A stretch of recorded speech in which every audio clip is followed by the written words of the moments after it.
भगवान कबीरदास जी का पद है, साधो धोखा कासू कहिए, गुणमय निर्गुण निर्गुण मैं गुण, बाट छारी क्यों बहिए। अजरा अमर कथय सब कोई, अलख न कथना जाई, नाति स्वरूप बरन नहीं जाके, घटी घटी रहो समाई। पिंड ब्रह्मंड कथय सब कोई, बाके आदि अरु अंत न होई। पिंड ब्रह्मंड छारिजे कथिए, कहे कबीर हरि सोई। वेद कहे सरगुण के आगे, निर्गुण का विश्राम। सरगुण निर्गुण तजों सुहागिन, देख सबहि निज धाम। दुख सुख वहाँ कछु नहीं व्यापै, दर्शन आठो जाम। नूरे ओढ़न नूरे डासन, नूरे का सिरहान। कहे कबीर सुनो भई साधो, सतगुरु नूर तमाम। भारी कहूँ तो बहु डरूं, हल्का कहूँ तो झूठा। मैं का जानू राम को, नैनू कबहु न दीठा। भगवान हमें इसका अर्थ समझाकर बताने की कृपा करें।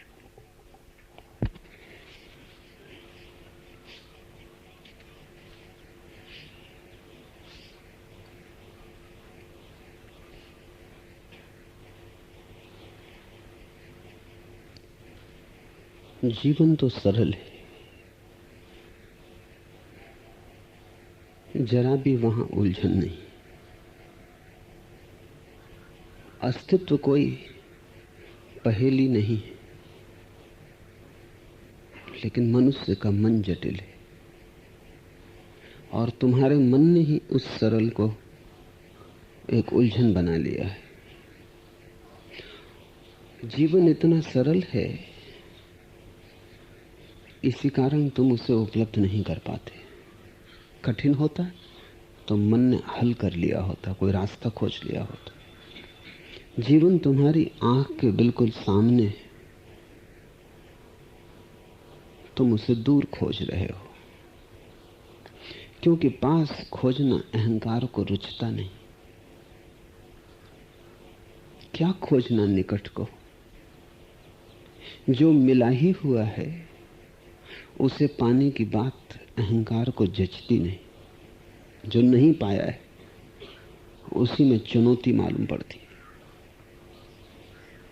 और अहंकार हर सरल चीज को पहले जटिल बना लेता है।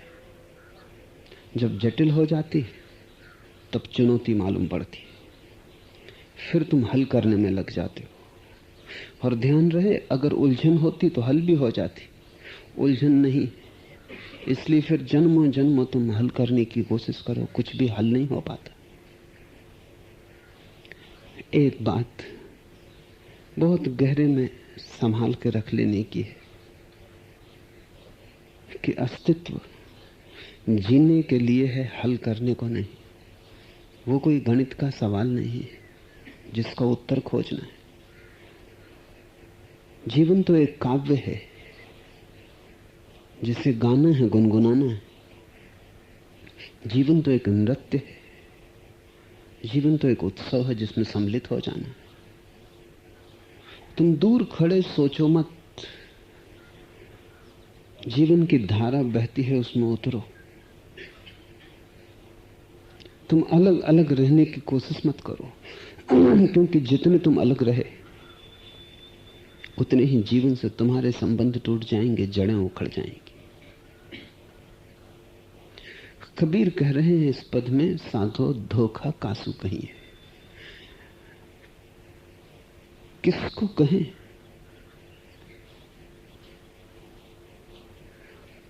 कौन है जो धोखा दे रहा है?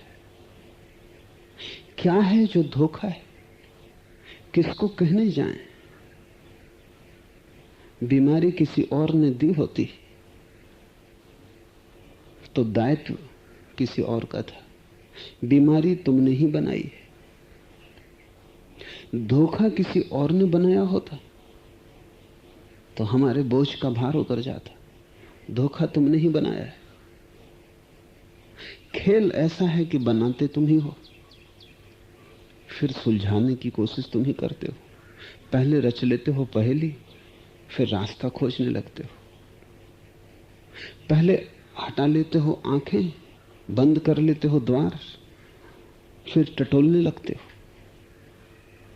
और अगर कोई सो रहा हो तो उसे जगाना आसान, और अगर कोई जागा हुआ ही पड़ा हो, सोने का ढंग कर रहा हो, तो उसको कैसे जगाएं? इसलिए कबीर कहते हैं, साधो धोखा कासु कहिए। किस बात को कहें धोखा? और कौन बना रहा है, किसका नाम ले? कोई चोर होता, तुम्हारी चोरी कर रहा होता तो पकड़ लिया जाता। तुम ही चोर हो, तुम ही मालिक हो। इस बात को बहुत सार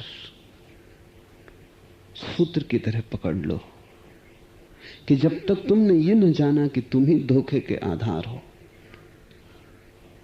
तब तक तुम हल न कर पाओगे जीवन की उलझन को। कैसे करोगे हल? एक तरफ से हल कर रहे हो, दूसरी तरफ से उलझा रहे हो। करीब करीब मामला वैसा का वैसा ही बना रहता है, यात्रा होती नहीं। एक हाथ से बनाते हो भवन, दूसरे हाथ से गिराते हो। दिन में बनाते हो, रात गिराते हो। आज बनाते हो, कल गिराते हो। भवन बन नहीं पाता, वो अधूरा का अधूरा है। तुमने रत्ती भर भी विकास नहीं किया है जन्मों जन्मों में। तुम वहीं के वहीं भटक रहे हो। मैंने सुना है कि मुल्ला नसरुद्दीन एक पहाड़ी गांव में रहता था। बैठा था अपने चबूतरे पर। सांझ के कोई सूर्यास्त का समय था और एक कार आके रुकी और ड्राइवर ने पूछा कि मनाली का रास्ता किस तरफ है, मैं भटक गया हूं। तो विस्तार से उसने समझाया कि पहले बाएं जाना, फिर चौराहा पड़ेगा, फिर दाएं मुड़ना, फिर चौराहा पड़ेगा। सब समझाया, नक्शा खींच के बताया। धन्यवाद देके कार चली गई। कोई 3 घंटे बाद वो आदमी हड़बड़ाया हुआ फिर आके रुका उसी मुल्ला नसरुद्दीन के दरवाजे पर। उसने कहा, तुमने हद कर दी। 3 घंटे यात्रा करके मैं फिर वहीं पहुंच गया और ठीक तुम्हारे नक्शे का मैंने अनुसरण किया है। नसरुद्दीन ने कहा, वो मुझे मालूम है, अब मैं तुम्हें ठीक रास्ता बताता हूं। क्योंकि मैं तभी ठीक रास्ता बताता हूं जब मुझे पक्का भरोसा हो जाए कि ये आदमी रास्ते पे चल भी सकेगा। ये तो अभी परीक्षा थी, तुम अनुसरण कर सकते हो। अब मैं तुम्हें ठीक रास्ता बता देता हूं। तुम जन्मों जन्मों के बाद हमेशा अपने को वहीं पाओगे। तुम जहां बचपन में थे वहां से रंच भर आगे बढ़े हो। तुमने खोया भला हो कुछ, पाया कुछ भी नहीं। तुम 2 कदम पीछे भला हट गए हो, आगे नहीं बढ़े हो। और किसी और ने धकाया होता तो भी समझ में आता था। तुम्हारे अतिरिक्त वहां कोई भी नहीं है जहां तुम हो, और तुम्हारे अतिरिक्त वहां किसी की पहुंच भी नहीं है। न तुम्हें कोई आगे ले जा सकता है, न तुम्हें कोई पीछे ले जा सकता है, न कोई तुम्हें भटका सकता है और न कोई तुम्हें पहुंचा सकता है।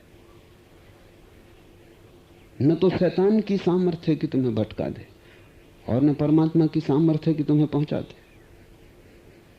कबीर कहते हैं, साधु धोखा कासु कहिए। और मजा यह है कि सारे खेल में तुम ही हो। तुम ही हो अभिनेता, तुम ही हो कथाकार, तुम ही हो दिग्दर्शक, और तुम ही हो दर्शक। और सारा खेल तुम रच रहे हो। ये तुम्हारा सपना है।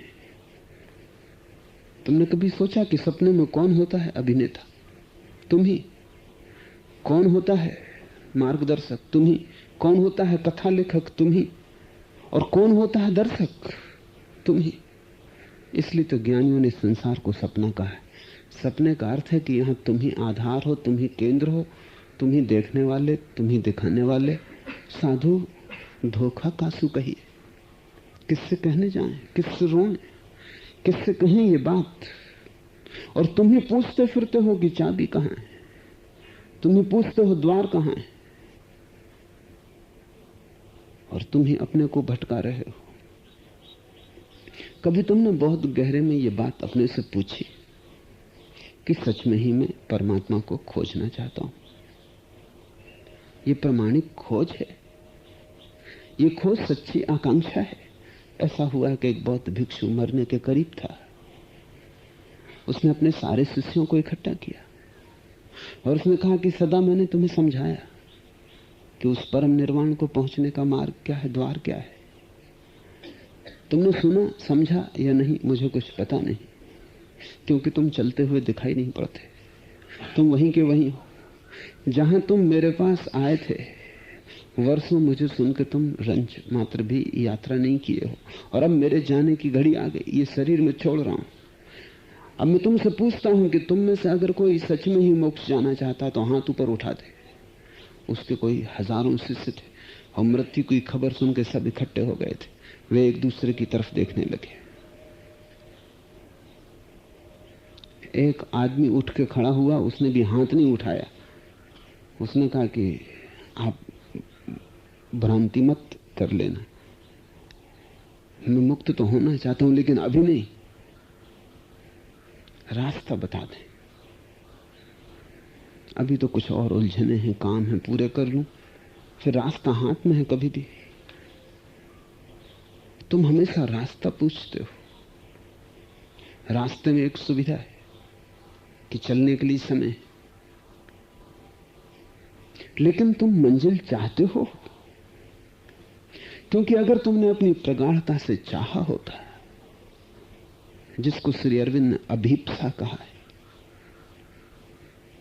आकांक्षा नहीं, अभीप्सा। आकांक्षा तो मन की चाह है, अभीप्सा प्राण प्राण की चाह है। तुम्हारे रोआ रोआ पुकारता है। यहां घर में बैठे हुए, जहां तुम्हारे फ्रिज में सब सामान रखा है, जब भी भूख लगी निकाल लिया, जब भी प्यास लगी उठे और पानी पी लिया। तुम्हें प्यास और भूख का भी पता नहीं कि क्या है। मरुस्थल में पड़े हुए एक आदमी का ख्याल करो, जैसे सभ्यता हजारों मील दूर है। सूरज आग की तरह बरस रहा है और उसे प्यास लगी है। इतनी भी सामर्थ्य नहीं कि वो उठकर 2 कदम चल सके। पड़ा है रेत पर, तरफ रहा है मछली की तरह। रोआ रोआ प्यास से भरा है। शरीर का कण कण पुकार रहा है पानी। उस क्षण प्यास कोई बौद्धिक घटना नहीं है, मानसिक बात नहीं कि कोका कोला को देखा इसलिए लग गई, दिखाई पड़ गया इसलिए प्यास मालूम होने लगी।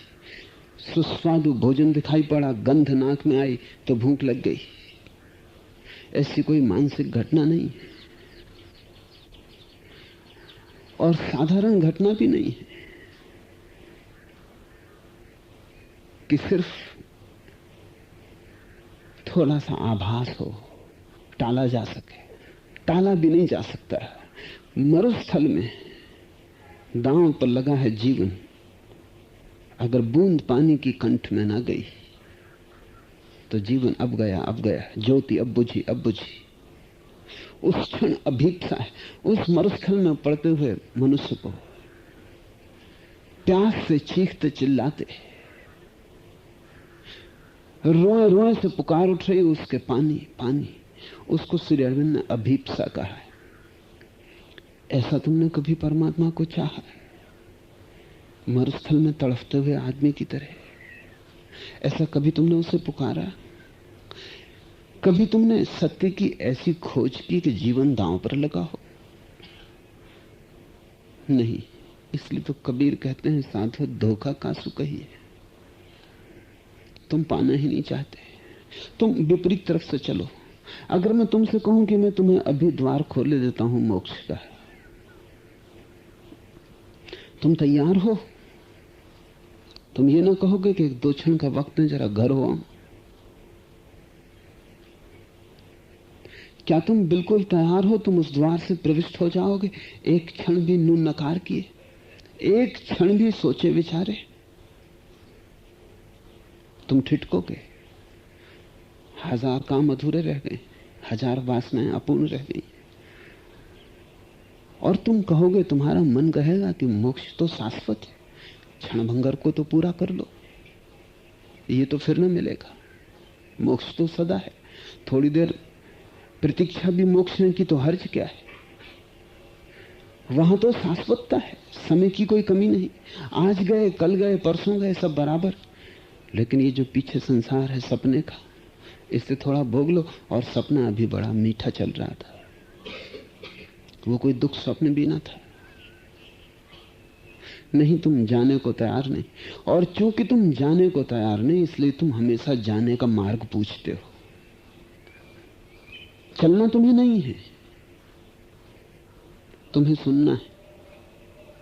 और सुनकर तुम्हें मन में ऐसा भरोसा कर लेना है कि मैं कितना प्रामाणिक खोजी हूं, सत्य के संबंध में सुनता हूं, मैं कोई अधार्मिक आदमी नहीं हूं, सत्य की ही अभिप्सा करता हूं। और सत्य कोई खेल तो नहीं है कि आज मिल जाए, जन्मों जन्मों तक चलना पड़ेगा तब मिलेगा। और ऐसे तुम अपने को बचाते हो। तुम्हारे अतिरिक्त तुम्हारे जीवन में कोई और बाधा नहीं है, किसी और ने दीवार बन के तुम्हें रोका नहीं, तुम ही अपने को रोके खड़े हो। तुमने ही अपने पैर जमीन में गड़ा लिए, और तुम ही चीख पुकार भी मचा रहे हो कि मुक्ति चाहिए। ये तुम्हारी प्यास मरुस्थल की प्यास नहीं है,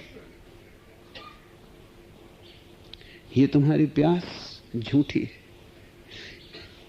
क्योंकि जब प्यास सच्ची होती तो प्यास ही पर्याप्त होती, कुछ और करना नहीं होता। जब तुम्हारी प्यास इतनी त्वरा से भरी होती कि तुम्हारा रोआ रोआ दांव पर लग जाता है, तो तुम्हारी प्यास ही द्वार बन जाती।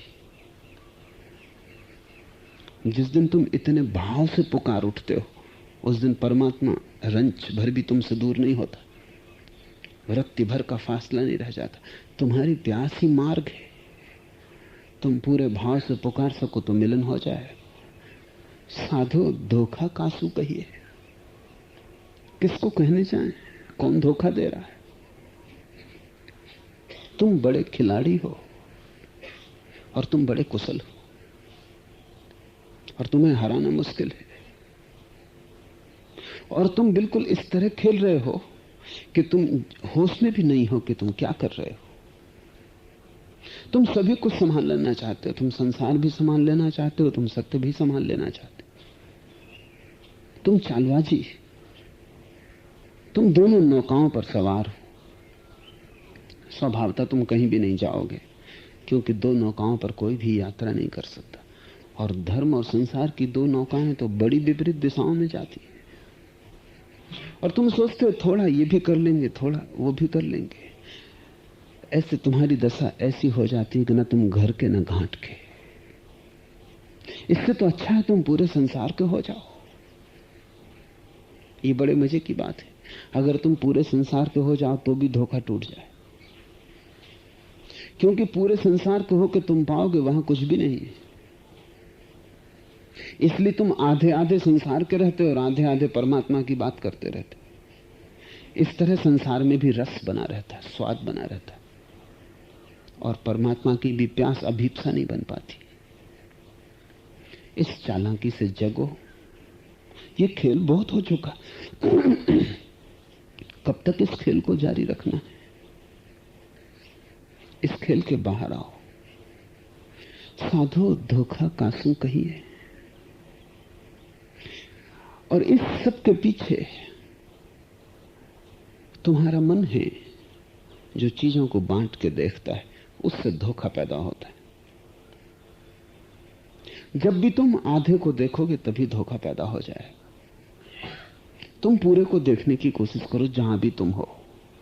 तुम सदा पूरे की पहचान करने की कोशिश करो, और जहां तुम हो वहीं से मार्ग शुरू हो जाएगा। आधे को मत देखो। जहां जन्म को देखो वहां मृत्यु को भी देखो। घर में बच्चा पैदा हो तो बैंड बाजा भी बजाओ, रो भी।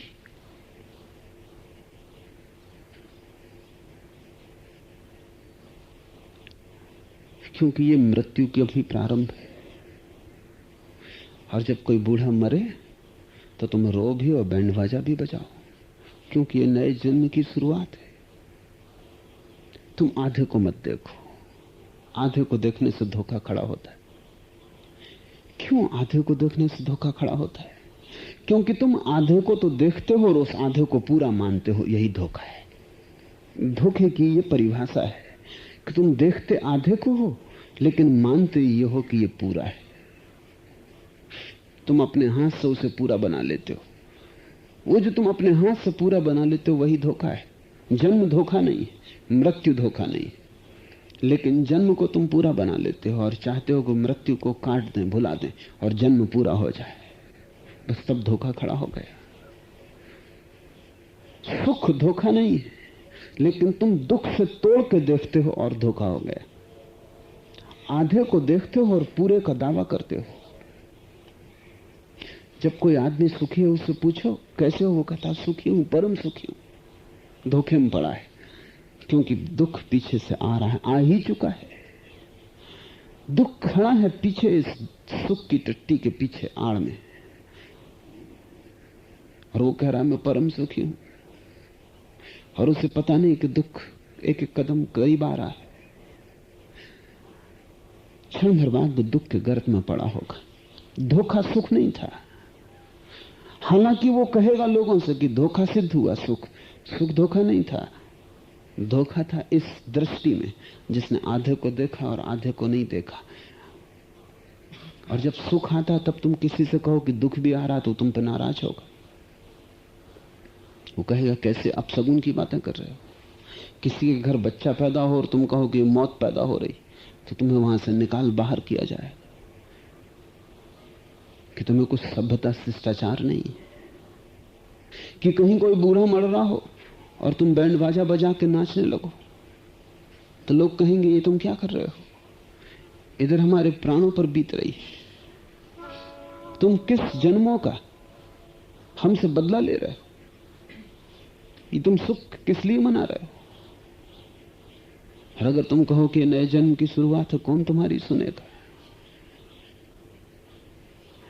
जब कोई आदमी दुख में हो तब तुम प्रसन्नता से उसको गले लगा लो और कहो कि बड़ी खुशी की बात है, क्योंकि जल्दी ही सुख आएगा।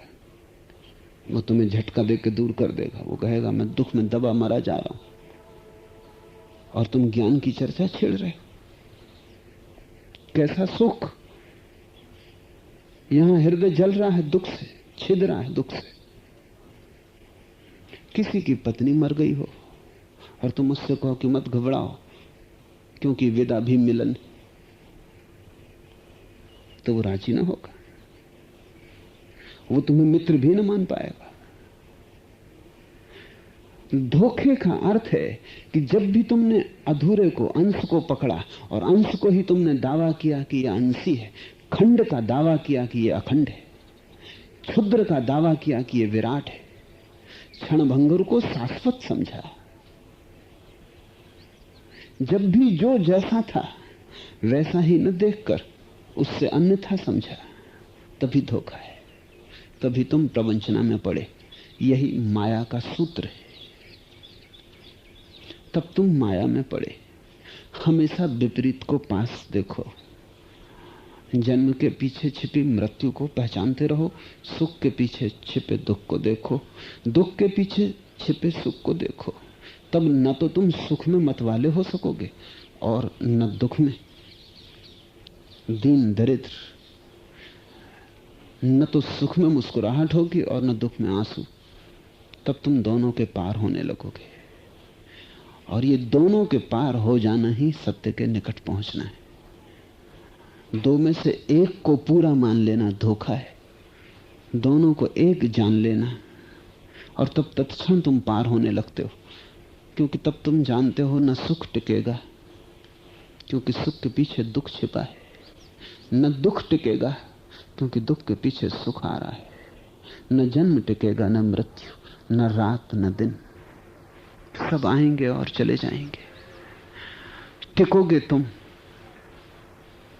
टिकेगी देखने वाली चेतना, टिकेगा दृष्टा स्वभाव, टिकेगा साक्षी भाव, सब आएगा जाएगा, अनुभव ना टिकेंगे।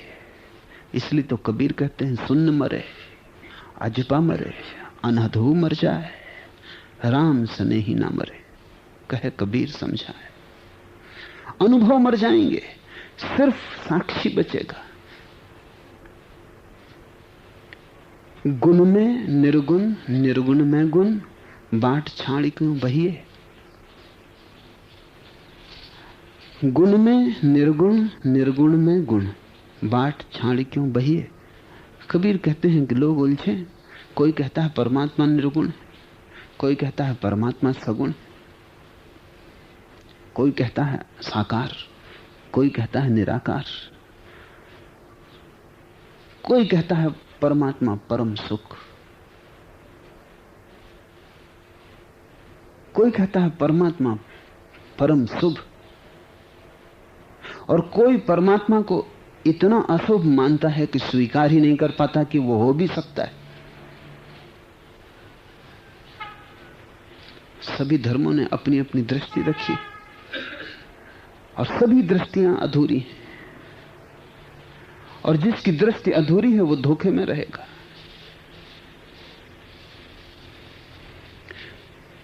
परमात्मा को हम शुभ मानते हैं, लेकिन परमात्मा को शुभ मान लेना भी अधूरा है, क्योंकि फिर अशुभ कहां से आएगा। अगर परमात्मा अच्छा ही अच्छा है, मीठा ही मीठा है, तो जीवन में जो नमक का अनुभव होता है वो कहां से आएगा। यहूदियों की एक बड़ी अनूठी किताब है जोहर, और जोहर में एक वचन है जैसा वचन दुनिया के किसी शास्त्र में नहीं। जोहर में एक वचन है, वो ये है, God is not nice, God is not your uncle, God is an earthquake. ईश्वर मीठा नहीं। गुजराती में ठीक शब्द है नाइस के लिए, ईश्वर सरस नहीं है।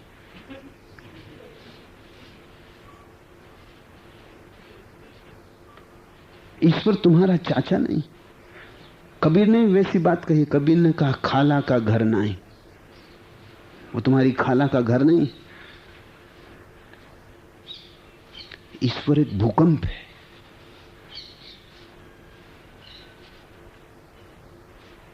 ईश्वर शुभ भी है, अशुभ भी। शैतान उसके बाहर नहीं, हो भी नहीं सकता। ईश्वर दोनों है। जिसे तुम शुभ कहते हो वो भी उसी में है, और जिसे तुम अशुभ कहते हो वो भी उसी में है। तुम जिसे भला कहते हो वो भी उसी से आता है, तुम जिसे बुरा कहते हो वो भी उसी से आता। जन्म भी उसी में और मृत्यु भी उसी में। वो जन्म के समय बजने वाली सहनाई ही नहीं, मृत्यु के समय होने वाला रुदन भी है। अंधेरा भी वही, प्रकाश भी वही। और जब भी तुमने आधे को देखा और तुमने आधे को पूरा माना, तुम धोखे में पड़े। तुम पूरे को ही देखो। तुम इसकी फिक्र मत करो कि तुम पे क्या गुजरती, क्योंकि पूरे को देखने में तुम पे बड़ी गुजरेगी। तुम बड़ी मुश्किल में पड़ोगे, क्योंकि सब साफ सुथरापन समाप्त हो जाएगा। तुम्हारी सूझबूझ खो जाएगी, तुम्हारी बुद्धि की जड़ें उखड़ जाएंगी, तुम्हारे पैर कब जाएंगे, तुम्हारे पैर के नीचे की जमीन खिसक जाएगी। क्योंकि वो दोनों है। भूकंप भी वही, सुबह जो खिलता है फूल वो भी वही, और आता है भयंकर भूकंप, मर जाते हैं लाखों लोग, वो भी वही। जन्म और मृत्यु, दिन और रात। कबीर कहते हैं गुण में निर्गुण, निर्गुण में गुण। इसलिए ना तो तुम ये कहो कि वो निर्गुण है और ना तुम ये कहो कि वो सगुण है, क्योंकि निर्गुण में गुण छिपा है और गुण में निर्गुणता छिपी।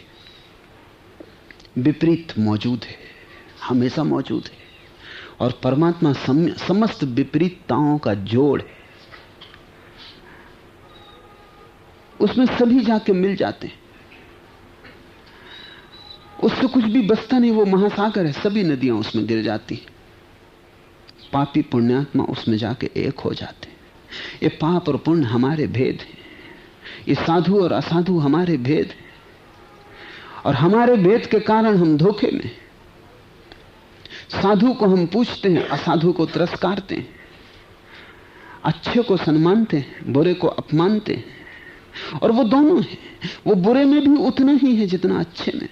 नहीं तो बुरा बचेगा कैसे, रहेगा कैसे? बुरा है, परमात्मा उसे संभाले।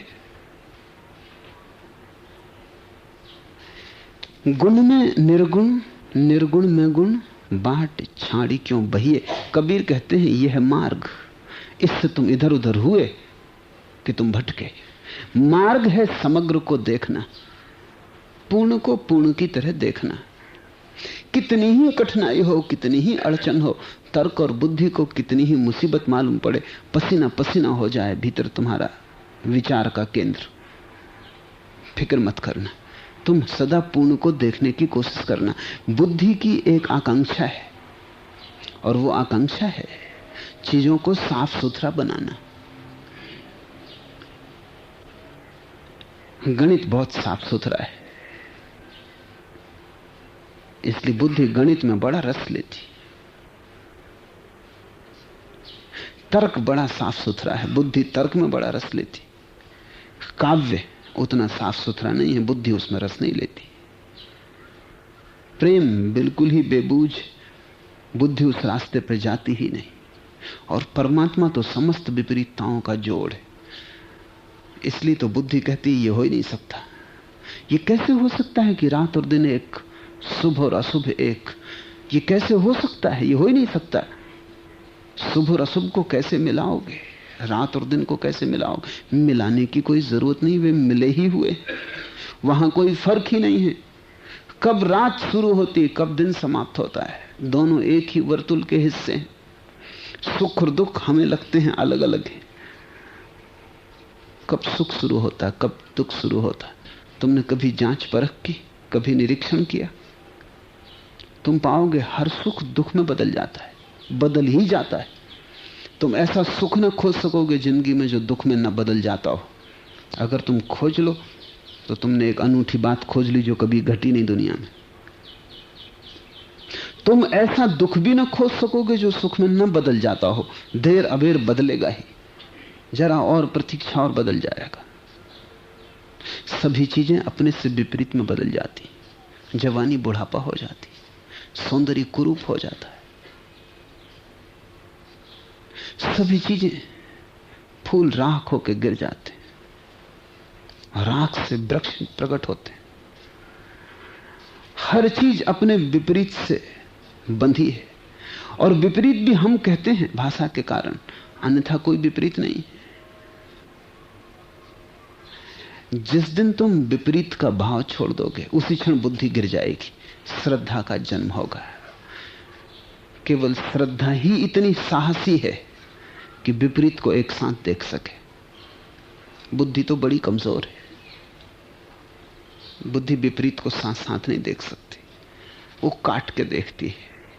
वो जो लगता है कि मुश्किल है, तर्क के बाहर है, उसको हटा देती। बुद्धि का काम है एक तर्क का साफ सुथरा आंगन तैयार कर लेना।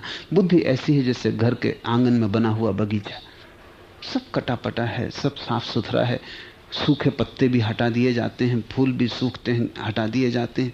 वहां बुढ़ापा दिखाई नहीं पड़ता, मौत का कोई पता नहीं चलता। एक ज़ैन फकीर हुआ, ज़ैन फकीर बहुत बड़ा बागवान था।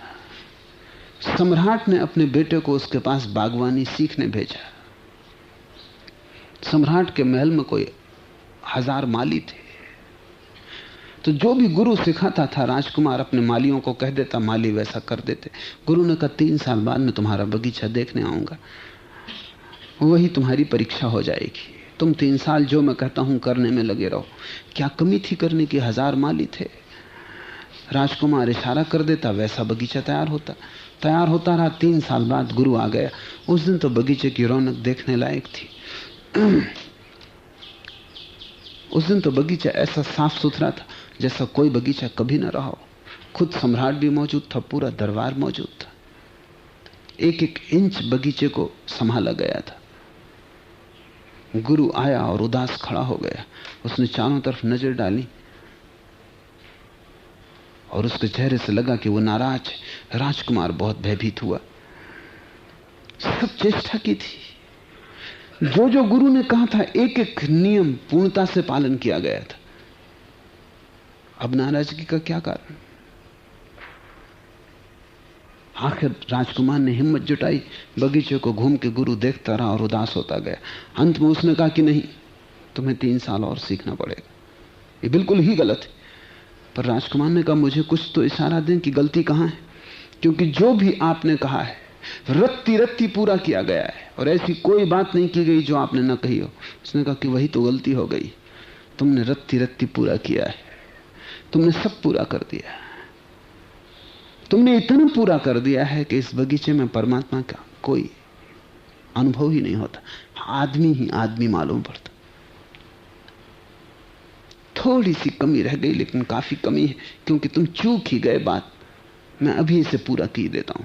वो भागा हुआ बगीचे के बाहर गया, एक कचरे के ढेर से सूखे पत्ते उठा लाया, एक टोकरी में भरकर।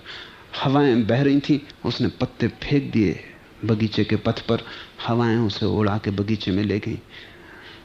उसने कहा कि अब पूरा हो गया, क्योंकि सिर्फ हरे पत्ते झूठे, सूखे पत्ते कहां हैं? जवानी सिर्फ झूठी है, बुढ़ापा साथ चाहिए। राजकुमार ने बिल्कुल बुद्धि से संभाला था,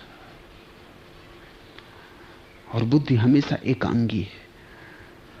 तो उसने सुंदर को तो बचा लिया था, असुंदर को बिल्कुल काट दिया था। लेकिन जीवन के बगीचे में तो असुंदर भी है,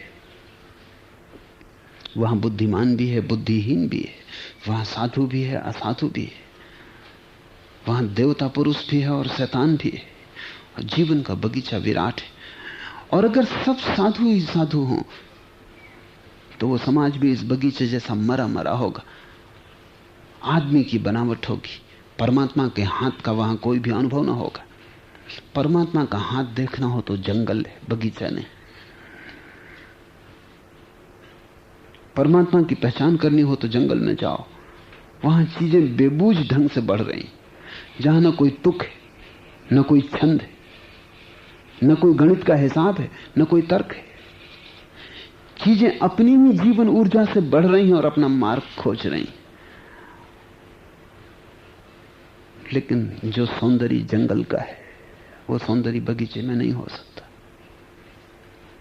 क्योंकि जंगल विराट की प्रतीति देता है, विपरीत वहां सदा मौजूद है। बगीचा क्षुद्र का, आदमी के हाथ की खबर देता है। सब साफ सुथरा है जरूर, लेकिन साफ सुथरा है इसलिए मुर्दा है। जिंदगी जीती है विपरीत से, जिंदगी बनी है विपरीत से। जिंदगी में रस है, तनाव है, जिंदगी में रौनक है, निखार है, विपरीत से। जहां तुमने विपरीत को काट दिया वहीं तर्कनिष्ठ दर्शन तो निर्मित हो जाता है, धर्म खो जाता है। इसलिए कबीर कहते हैं गुण में निर्गुण, निर्गुण में गुण, बाट छाड़ क्यों बहिए। ये है सीधा सा रास्ता कि गुण में निर्गुण को देखना, निर्गुण में गुण को देखना, बस फिर तुमसे रास्ता ना छूटेगा। फिर बाट छोड़ के बहने की कोई जरूरत न रह जाएगी। आ गए तुम रास्ते पर, विपरीतताओं के मध्य में है मार्ग। दो विपरीतताओं के बीच संभल जाने में है मार्ग। एक को चुना कि तुम बुद्धि से ग्रस्त हो गए, इसलिए आस्तिक भी बुद्धि में उलझा रहता है, नास्तिक भी। दोनों ही धार्मिक नहीं। धार्मिक को क्या लेना आस्तिकता से, क्या लेना नास्तिकता से। या तो धार्मिक दोनों नहीं होता या दोनों एक साथ होता है, लेकिन एक तो कभी नहीं होता। धार्मिक आस्तिक नहीं हो सकता, क्योंकि ये काफी छोटी बात है। इसमें हां हां तो बचा लिया, ना ना छोड़ दिया। अकेले हां में क्या जान होगी जिसके पीछे ना का बल ना हो। इसलिए जो आदमी नहीं नहीं कह सकता उसकी हां में कोई ताकत नहीं होती। जो व्यक्ति नहीं कह सकता है उसी के हां में बल होता है। और जो व्यक्ति हां नहीं कह सकता, सिर्फ नहीं ही कह सकता है, वो भी रुग्ण है। उसकी नहीं में भी कोई सार नहीं होता, कोई रस नहीं होता, कोई अर्थ नहीं होता। तब तुम बड़ी मुश्किल में पड़ोगे। जो व्यक्ति हां और ना दोनों कह सकता है और जो व्यक्ति हां और न दोनों एक साथ कह सकता है, युगपत, वही व्यक्ति जीवन के परिपूर्ण सत्य को अनुभव कर पाता है। अन्यथा तुम धोखे में ही रहोगे। परमात्मा तुमसे दोनों एक साथ चाहता है। परमात्मा तुमसे असंभव चाहता है। असंभव से काम ना चलेगा। इसलिए परमात्मा के रास्ते पर वे ही जाते हैं जो अति दुस्साहसी। इससे बड़ा दुस्साहस क्या होगा कि तुम विपरीत को एक साथ देख लो। कबीर को आस्तिक समझते थे कि आस्तिक नहीं है, नास्तिक समझते थे कि नास्तिक नहीं। हिंदू समझते थे मुसलमान है, मुसलमान समझते थे हिंदू। कबीर बेबूझ पहेली रह गए। जो भी धार्मिक व्यक्ति ऐसी ही बेबूझ पहेली रहेगा, क्योंकि कभी वो हां भी कहेगा, कभी ना भी कहेगा। कबीर स्वयं वेद हैं, लेकिन वेद के विपरीत बोलते रहेंगे। कबीर स्वयं बुद्ध, लेकिन कहेंगे सुन्न मरे।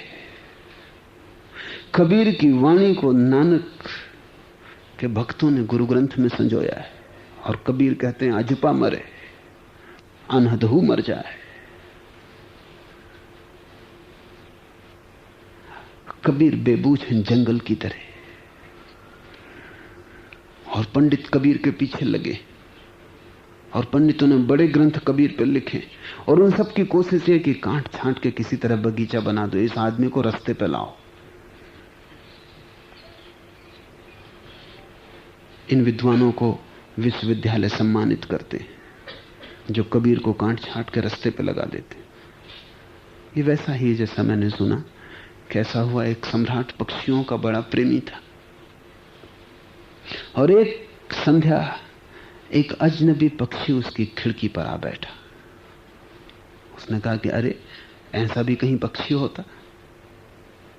ऐसा पक्षी उस देश में नहीं होता था।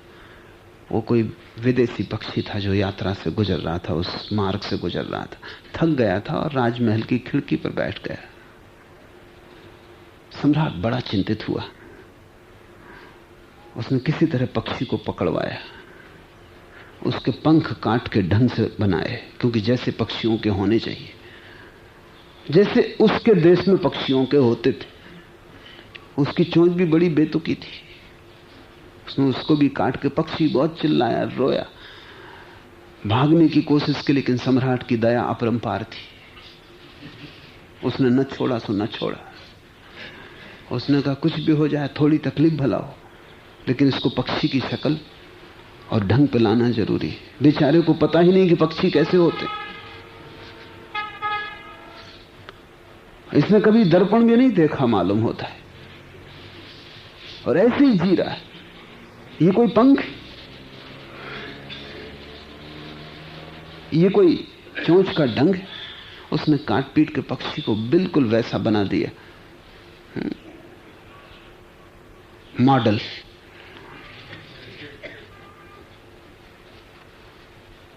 फिर उससे कहा कि अब तुम उड़ जा सकते हो प्यारे पक्षी, लेकिन अब उड़ने की उसमें सामर्थ्य न रही, क्योंकि उसके पंख कट गए। वो पक्षी तड़फड़ा के वहीं मर गया। ये सूफियों की कहानी है। पंडित कबीर के पीछे लगे, उनकी इच्छा है काट छांट के इसको आदमी को ढंग पे लाओ। उन्होंने खूब काट छांट भी की है, लेकिन उनका कबीर मरा हुआ होगा,